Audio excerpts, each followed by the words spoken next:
Semakin rendah hati, semakin besar martabatnya. Orang yang berambisi besar harus memiliki kerendahan hati dan kemurahan jiwa, pola pikir strategi. Kehidupan setiap orang memiliki perubahan dan perputaran yang tak ada habisnya. Tidak seorang pun dapat mempertahankan posisi yang tak terkalahkan atau berdiam di puncak selamanya. Ketika meraih kesuksesan, selalu sediakan jalan keluar dan berikan rasa hormat kepada orang-orang di sekitar Anda, agar ketika kita menghadapi kesulitan atau kegagalan, kita dapat menerima bantuan dan dukungan dari mereka. Segala sesuatu selalu bergerak, arus kehidupan terus berubah tanpa henti. Sering-seringlah menyediakan jalan keluar atau pilihan yang fleksibel bagi diri Anda, agar tidak pernah mendorong diri Anda ke dalam kebuntuan atau jatuh ke jalan buntu. Mengurai pola pikir strategis. Dalam hubungan antar manusia, sulit dihindari adanya perbedaan pandangan, kepentingan, perasaan, atau pekerjaan. Ada sebagian orang yang demi melindungi hak-hak pribadi, selalu berusaha untuk tidak dirugikan, bahkan slap bersaing, beradu kekuatan tanpa ragu, menggunakan segala cara. Kadang-kadang, mereka bahkan merendahkan atau menyakiti orang lain, bahkan meningkat menjadi tindakan ekstrim. Hal ini menyebabkan masalah yang tadinya sederhana menjadi rumit, kompleks, bahkan dapat mengakibatkan konsekuensi serius, terkadang memengaruhi nyawa. Keinginan untuk selalu merasa benar dan ingin menang dapat melukai orang lain dan mudah memicu reaksi kuat, mengubah konflik kecil menjadi konflik yang tidak perlu. Ini adalah perilaku yang tidak bijaksana. Oleh karena itu, saat bertindak, selalu sediakan jalan keluar bagi orang lain. Jangan pernah memojokkan mereka. Jika tidak, pada akhirnya kita sendiri yang tidak akan memiliki jalan mundur. Tentu saja, perselisihan tidak dapat dihindari dalam hidup. Hal ini wajar. Namun jangan biarkan konflik meningkat ke tingkat yang tidak dapat diselamatkan. Belajarlah untuk melepaskan pada saat yang tepat, merevisi sudut pandang Anda dan mendengarkan sudut pandang orang lain. Berfikirlah secara menyeluruh dan tetap waspada untuk menyadari batas-batas diri sendiri maupun orang lain. Hanya dengan begitu Anda dapat menjauhi penipuan diri sendiri dan keangkuhan yang tidak perlu. Kasus strategis nomor 1 Bapak Budi adalah seorang manajer senior yang telah lalu kemudian memegang posisi penting di sebuah korporasi milik banyak tantangan hidup di masa mudanya. Meskipun negara, ia tetap mempertahankan kebiasaan hidup sederhana, berintegritas, dan tidak pernah berlebihan.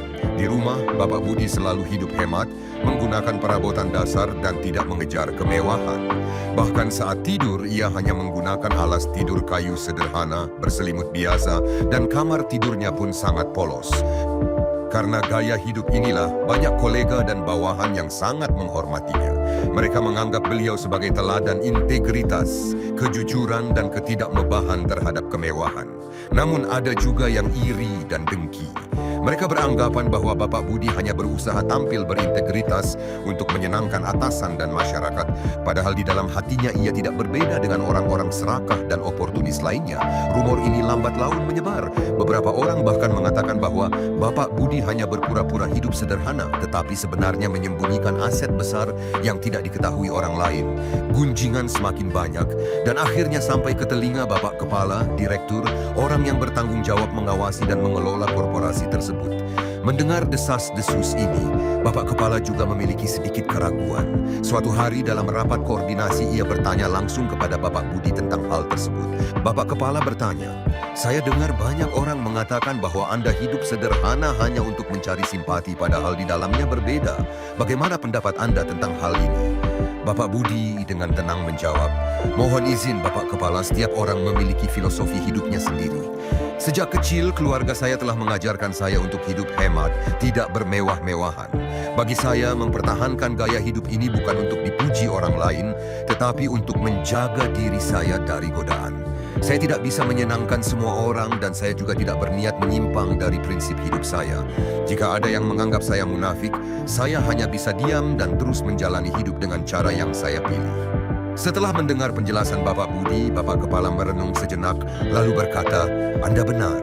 Setiap orang memiliki cara hidup dan mempertahankan prinsipnya. Yang terpenting adalah hidup sesuai dengan diri sendiri. Saya mengerti dan saya percaya pada Anda."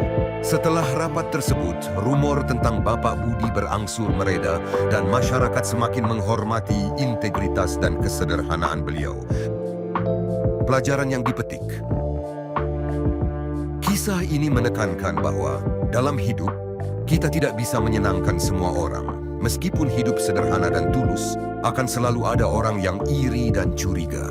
Yang terpenting adalah selalu teguh pada prinsip dan integritas diri, tidak membiarkan rumor dan kritik menggoyahkan keyakinan pada jalan yang telah kita pilih. Hanya dengan hidup jujur pada diri sendiri, kita dapat berdiri teguh menghadapi kesulitan dan tantangan dalam hidup. Kasus strategis nomor 2 Bapak Rudi adalah seorang pengusaha sukses, memiliki banyak peternakan besar di wilayah Jawa Timur. Salah satu asetnya yang paling berharga adalah peternakan sapi bibit, tempat ia memelihara sapi-sapi berkualitas tinggi untuk industri ternak dan ekspor. Bagi beliau, kawanan sapi itu adalah kebanggaan dan juga sumber pendapatan utama. Suatu hari, Bapak Rudi menemukan bahwa beberapa sapi paling berharga di peternakan telah hilang. Setelah diselidiki, manajer peternakan menemukan bahwa penduduk miskin yang tinggal di dekat sana telah menangkap dan menyembelih sapi-sapi berharga tersebut untuk mengatasi kelaparan. Kejadian itu membuat Bapak Rudi sangat marah. Manajer melaporkan dengan cemas bahwa penduduk tersebut telah diam-diam membunuh sapinya tanpa izin dan mereka perlu dihukum berat. Ketika mendengar kabar tersebut, Bapak Rudi awalnya juga sangat marah.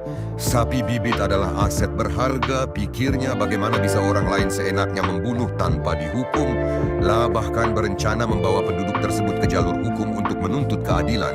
Namun, setelah mempertimbangkan dengan matang, Bapak Rudi memutuskan untuk tidak menindaklanjuti lebih jauh. Mengerti bahwa penduduk di daerah tersebut sedang menghadapi krisis serius, kekurangan makanan, dan tindakan mereka adalah demi kelangsungan hidup. Alih-alih menghukum, ia memaafkan mereka, bahkan mengirimkan tambahan sedikit bahan makanan untuk membantu keluarga-keluarga yang kesulitan. Berkat kemurahan hati itu, 3 keluarga miskin berhasil keluar dari kesulitan dan sangat berterima kasih atas tindakannya. Bertahun-tahun kemudian, ketika situasi ekonomi Bapak Rudi menghadapi kesulitan, bisnisnya jatuh ke dalam krisis keuangan besar dan terancam bangkrut. Saat ia tidak tahu harus berbuat apa, sekelompok orang dari daerah pedesaan yang pernah ia bantu datang dan menawarkan bantuan untuk mengatasi masa sulit itu. Mereka termasuk orang-orang yang pernah menerima kebaikan darinya ketika ia membebaskan mereka dan membantu mereka di masa sulit. Orang-orang ini tidak hanya memberikan dukungan dengan menawarkan solusi keuangan yang cerdas, tetapi juga membantunya merekonstruksi bisnis. Berkat bantuan yang antusias dan tulus dari penduduk yang pernah ia tolong, Bapak Rudi terhindar dari situasi berbahaya dan perlahan-lahan memulihkan kembali bisnisnya. Bapak Rudi kemudian menyadari bahwa kemurahan hati dan pemberian kesempatan hidup kepada orang lain telah kembali membantunya di saat-saat tersulit. Jika saja ia menuntut sampai tuntas, penduduk tersebut mungkin telah jatuh ke dalam kesengsaraan dan ia mungkin tidak akan menerima bantuan berharga ini. Pelajaran yang dipetik. Kehidupan selalu menyimpan hal-hal yang tak terduga dan kemurahan hati terkadang adalah kunci yang membantu kita mengatasi tantangan yang tidak kita perkirakan. Memaafkan dan berlapang dada tidak hanya membawa manfaat bagi orang lain, tetapi terkadang juga membuka jalan dan peluang baru bagi diri kita sendiri. Hal-hal baik yang kita tabur dalam hidup akan selalu membuahkan hasil manis pada saat-saat yang tidak kita duga.